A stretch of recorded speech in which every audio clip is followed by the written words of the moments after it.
Hello, everyone, and welcome to another interview for the Fight Site. Today we have middleweight contender Eryk Anders joining us. How you doing, Eryk? Man, I'm doing awesome with yourself. I can't complain too much. Healthy, family's healthy, we're all good, and I That's all you still, can ask for, right? yeah, still got a job, so really, really lucky. First off, everyone, please make sure that you go check out thefightsite.com.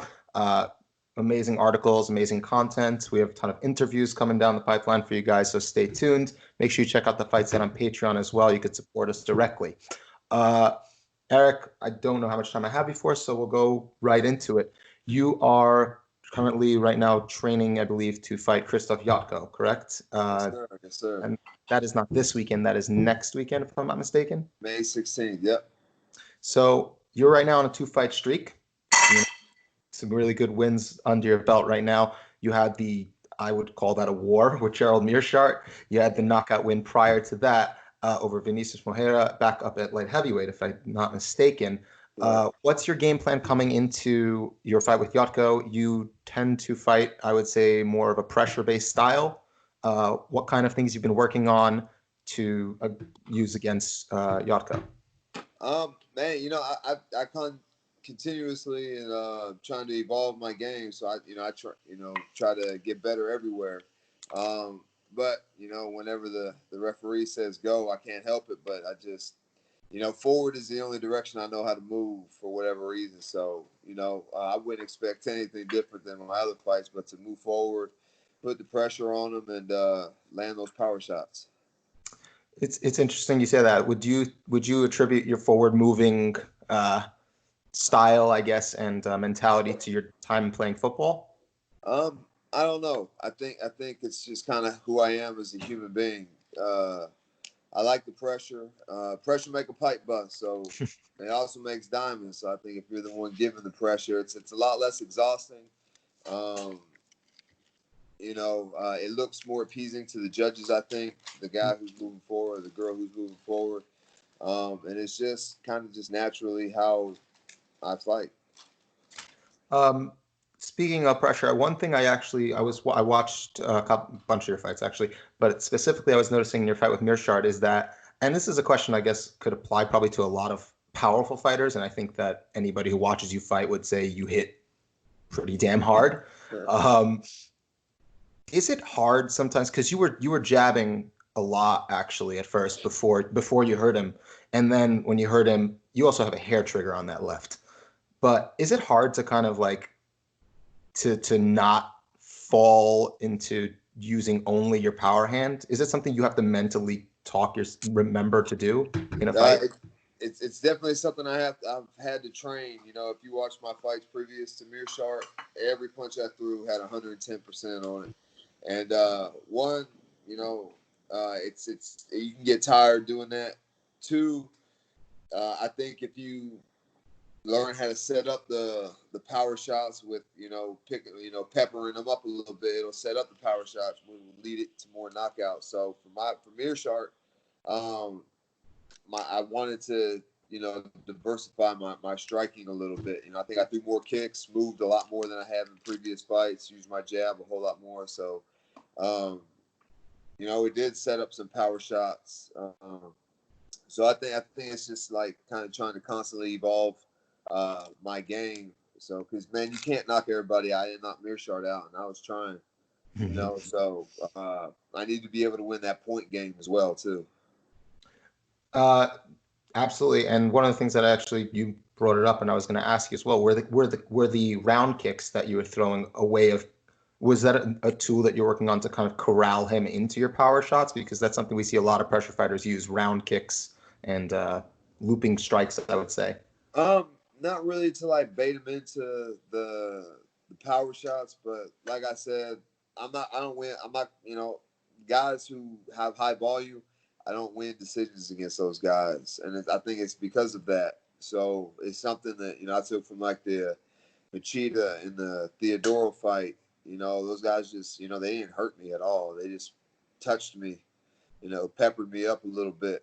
Uh, so maybe I could use that and my power to moving forward to win more fights. So it's more of an upping your volume kind of tack as Yeah, opposed to specifically trying to corral them into the power shot. absolutely. Because like I said, I'm not be able. I'd love to knock everybody out in the first minute of every fight, but unfortunately, that's just not a reality. So, if I don't knock somebody out, does that mean I lose the decisions? I can't. I Mhm. can't allow that. Especially the upper echelon guys. They're good at avoiding those power shots. So, I need to be able to score points as well.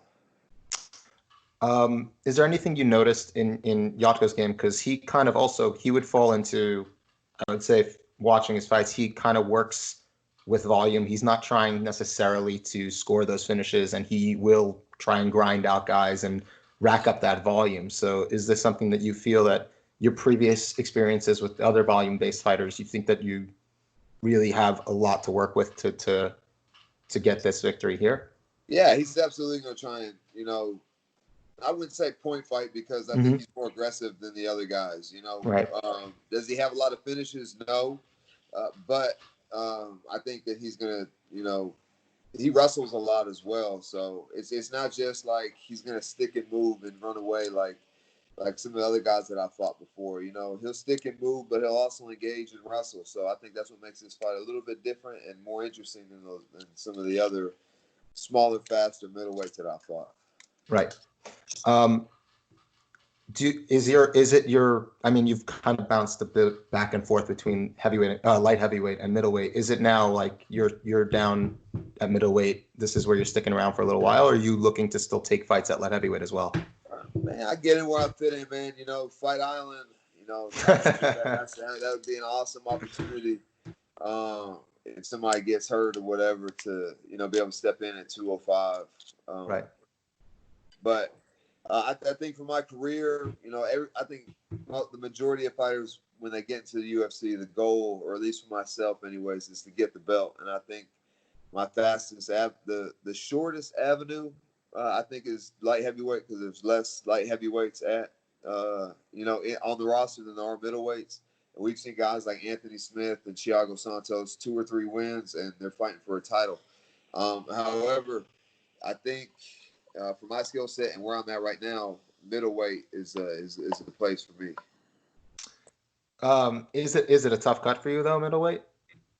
Um, it just takes a lot of discipline and time. You know, Right. uh, fighting on 6 days notice at middleweight, probably not making weight. You know, Right. uh, so when before I met my wife, I would just try and cut a bunch of weight in a week, and wonder why I only have one round of cardio. I do all this training, and then so that like it's better when you do it over time. You're not as depleted. You definitely have more energy the next night, and man, it's just from a performance standpoint, it's way way way way better to do it over time than uh, in a little bit of time. When you fight at light heavyweight, do you feel any sort of, I guess, demonstrable difference in how you feel when you're cutting to 185 versus not? The difference isn't how I feel physically on fight night. I think the difference is I feel more locked in mentally when I fight in at 85. Because the diet's always on my mind, the fight's always on my mind. When I fight at 205, it's easy to make. So when I'm done training, that's the last I think about fighting or my opponent or anything. But when I fight at middleweight, for the whole camp, for the whole time I'm preparing for a particular opponent, a particular fight, that's all I think about. Uh, so it's because I think about, I just drove past Whataburger. Oh, I can't stop. I gotta maintain my diet and I gotta wait to make and stuff. So not necessarily saying I do that. I make that stop when I fight at 205, but it just never. Whenever I leave the gym and I'm fighting at 205, it's off my mind. It keeps you mentally dialed in, essentially. Yeah, and there's a lot of, I wouldn't say suffering, but I just have to, to make the weight first and foremost. Like I said, it takes a lot of discipline because when I'm not fighting, I'm a burger, pizza, and beer kind of guy. I don't eat anything green unless it comes on a burger. And it's quite the opposite when I'm getting ready. So you know, I get hungry, you know, I'm diminished, I'm a little tired, but, you know, you have that conversation with yourself, like, how bad do you want it kind of thing. So I just feel more locked in and mentally prepared fighting at 205, or excuse me, middleweight. On fight night, I'm about the same size fighting at 205 or middleweight anyway. So I don't think, you know, it really makes a difference. Also, when I fight at light heavyweight, you know, I hit those guys and they take it and they come. Like when I fought Thiago, man, I probably hit him more than I've hit anybody else. And he, you know, and that just may be him. But when I hit the middleweights, you know, they go flying across the cage or end up on their back. So, you know, like I said, for my skill set and where I'm at, I think if, you know, it comes down to skill set, you know, I'm always going to give up some skill, you know, they're going to have more skill than me just because, you know, most likely they've been training longer. You know, I didn't start till I was 24, 25. So I need that little bit of extra power and, you know, size difference. Yeah, for those who might not know, you've only been a pro since 2015, and most pro fighters from, like, if we look at them, they really don't start hitting their prime, I guess, quote unquote, till 8 years in. So you're definitely, I can imagine, still growing leaps and bounds from a technical standpoint. How do you in your camp determine what specifically to work on each and every fight afterwards, or do you not really focus on specific things, but rather just like, let's grow the entire skill set?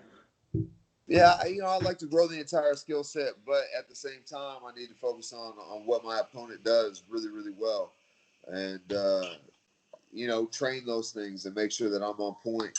Because at the end of the day, when someone gets hit or they get hurt, they're going to go back to what they know and what they're good at. So, you know, if I'm fighting a wrestler, I need to be wrestling in camp. I can't just be hit and miss. You know, if I'm fighting a striker, I need to be wrestling and doing jits and not just hit and miss, you know. So I try to work on everything, but we do get specific based on opponent. Do you watch a lot of tape on your own when you get a fight? Do you watch a lot of your opponent on your own, try and find things on yourself, or does that mostly you leave that to your coaches? Both. You know, we kind of together have a meeting of the minds, and hey, this guy does this really well. I don't do this well. You know, yada yada. Go through the pros and cons. But okay, this is probably the game plan that we should come up with. Expose him here, try this, or beat him at his own game. Whatever the game plan may be. But yeah, I definitely watch film, especially on fight week.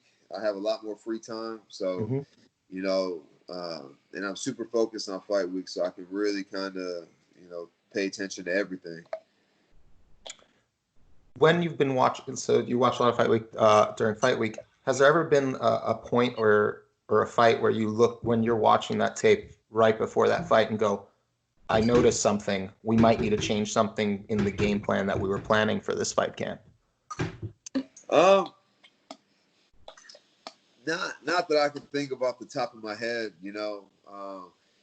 It's just if I notice something, you know, I'll put it in my back pocket and still go out there and, you know, try and implement my game plan because I don't try to like change anything at the last minute. Right. Unless it's just a glaring thing, in which case I probably would have saw it earlier as I was dissecting film and whatnot. When you look at the rankings as they are now, top 15, I'm assuming obviously after this, you're probably going to shoot for a ranked opponent. Are there any guys that you particularly feel you match up with well who maybe don't handle pressure very well or aren't maybe the most durable guys? You know, like if I can put my hands on them, I can get that knockout or knockdown or win the round through that damage. You know, one guy that stands out in particular, not looking past Jotko, is of course. Carla J. Zapata. He's a bigger guy. You know, I know he does jiu-jitsu. He's a world champion at super heavyweight, which probably means he's a bigger guy. He moves forward a lot. I move forward a lot, and I just think that would, you know, I don't think he's got very many knockouts or anything like that, but he's got a lot of submission wins, and he's a world-class grappler. So, you know, I think that would be a guy that would be a good opponent for me. I think he's actually, he's a ranked number 13 or 14 also. So that'd be a way to jump yourself into the rankings. Outside of fighting, is there anything that you do really outside of fighting? Like, I know fighting obviously is your job, but is there anything that you do to kind of like expand your revenue sources, or because fighters obviously need to make a living when they're not fighting? Do you have things that you do specifically to try and, you know, make sure that you have incomes both during and after you're done fighting? Yeah, absolutely. Me and my wife are, into the real estate hustle right now. So, especially with this pandemic going Of course. on, I would expect the housing market to go down a little bit, and we can get, some more rental properties and whatnot. So, definitely looking to pick up a win bonus on top of those that win bonus, and buy a few houses. That'd be awesome, and definitely something that. What would you recommend for other fighters getting who aren't necessarily focused on that stuff, or fighting is all they do, fighting is all they know? Is that something you just decided to do with your wife, or is that something that somebody turned you on to, a manager, an agent? No, my wife put me on game. I don't know. I don't know. I've had a little bit of money before I met my wife, blew it and was broke. Then I met my wife and she was like, "Hey, you're not doing it right, and this is why you're broke.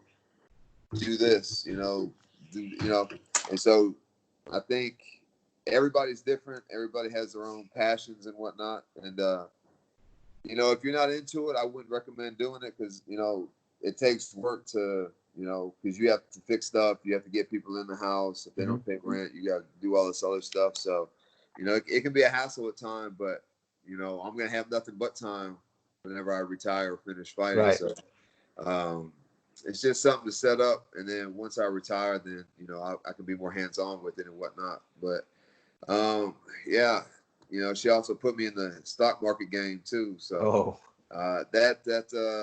Corona messed that up. It's like right. the opposite. It's going to open up the housing market, but the stock market's not doing too well right now. So, Absolutely understandable there.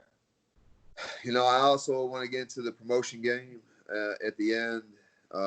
Maybe manage some fighters. I don't know. Jason House and I have talked about that. And, he's agreed to kind of take me under his wing as his Padawan when it's all said and done with. So, man, I got options and definitely working for some things. So if I just don't want to do anything and I have to, and I just go manage some houses or whatnot, then cool. That's really good. It's always good to know that a fighter has a plan after fighting, because too many, I guess, sad stories, for lack of a better term. I think the secret to the whole thing, if you don't have the mindset to make money and know how to make money and figure it out and read books and stuff, is to attach yourself to somebody who does and listen. We also have a CPA, an investment guy. So, I'm trying to. They say the average millionaire has 7 streams of revenue. So that's what I'm trying to do right now. I hope you get it. Streams. Yeah. So I really do. That's awesome. Yeah, that'd be really great. It's definitely something to point to for other fighters who don't necessarily have that. This would be. I would definitely say hey, I would maybe say hit up Eryk on Twitter, because he might be able to help you out and let you know what to about these other revenue streams. Because I think it's really important that fighters, it's such a volatile game. Anything can happen at any time. Have a plan B, have an exit strategy just in case. Yeah. Before I met my wife, I was playing ball and, I was making a little bit of money just signing autographs, and I thought that would last forever. I thought that I was going to play in the NFL. None of those two things happened. So, there I was just working a 9-to-5, check to check, until my saving grace came and, saved me. That's awesome. How if I may ask, how long have you been married? We've been married 4 years and been together 5. Yeah, it didn't take me long to lock her down. Same with me. I got married very shortly after my wife asked me out. Oh, okay. I see you playing. She asked me out. I said no. Oh, man. And then she texted me and she's like, "Yeah, no, I'm serious. We're going out." And I'm like, "Okay, no problem." Yeah, man. Hey, listen, man. You got to make them chase it a little bit. You can't just give it up like that. So I'm sure she appreciates you more for Now, She's then great. you know she wants it. You know. I'm quite lucky that she chased me. I'll tell you that. I got Yeah, very yeah, lucky. Two yeah. beautiful children. I got no complaints. That's Um, awesome. before I let you go, you, like you said, you've been competing 5 years. You're still young in the game, um, and you already have, other revenue streams to take care of yourself and your family. Do you have I guess, an end game or an end goal for when you want to stop? Because fighters will say, I don't want to stop till after I'm 35. Bohashinya said that, I think. He said he wants to be done at 35. Do you have any stop Um, date in mind? I think whenever I lose passion, whenever I don't want to wake up at 5 o'clock in the morning or 6 o'clock in the morning to go for a run or go train or go do something, whenever I start cutting corners and I don't have the passion for this anymore, I think that'll be the time. That could be tomorrow, could be after this fight, could be 10 years from now. I don't know. Um, I don't have an answer. I used to say 35 just like that, but I'm 33 and I can't fathom being done competing in 2 more years. And, I'm healthy. I feel young. This is probably the best I've ever felt, So, I think that myth of you peak when you're like 25, 26, 27, I think that's a myth just with all the cryotherapy and all these other, jewel lights and all these other things to like help you recover and feel better and anti-inflammatory type things like CBD are coming out.